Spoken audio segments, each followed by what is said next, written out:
peace building. Mr. President, strength the United Nations.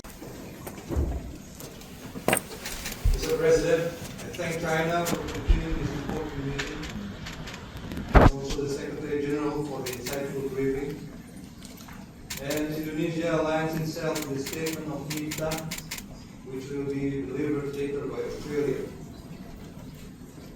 The United Nations was created with the solemn promise to save succeeding generations from the scourge of war and to promote better standards of life for all.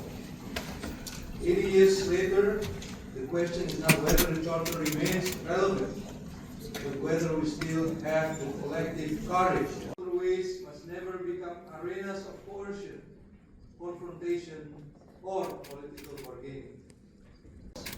Remains essential to global peace and stability. Likewise, attacks against UN peacekeepers are attacks against the very principle of collective security. Peacekeepers served under the mandate of this Council, and their protection is not optional. Accountability for attacks against them must therefore be upheld without exceptions. Mr. President, the world is entering a new era of insecurity.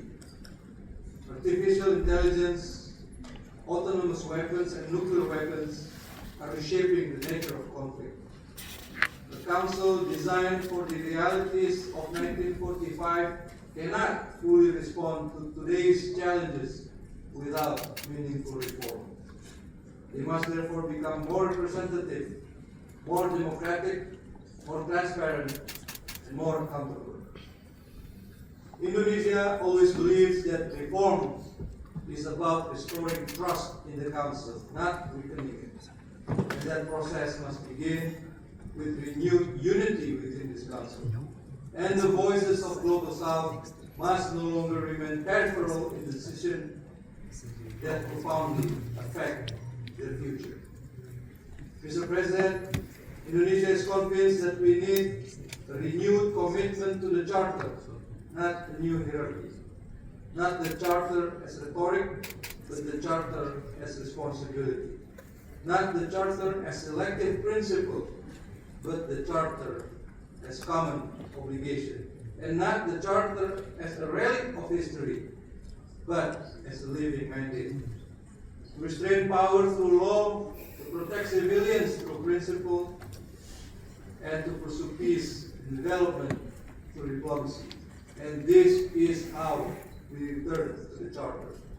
By defending the system it created, by restoring the trust it requires, and by fulfilling its enduring promise of peace, justice, and prosperity for all.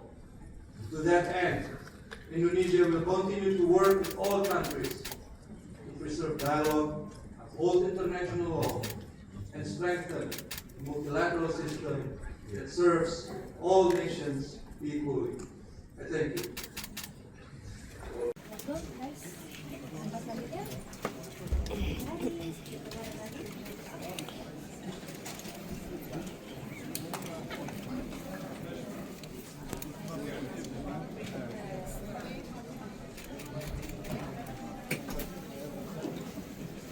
Jelajahi cara baru mendapatkan informasi. Download MetroTV Extend sekarang.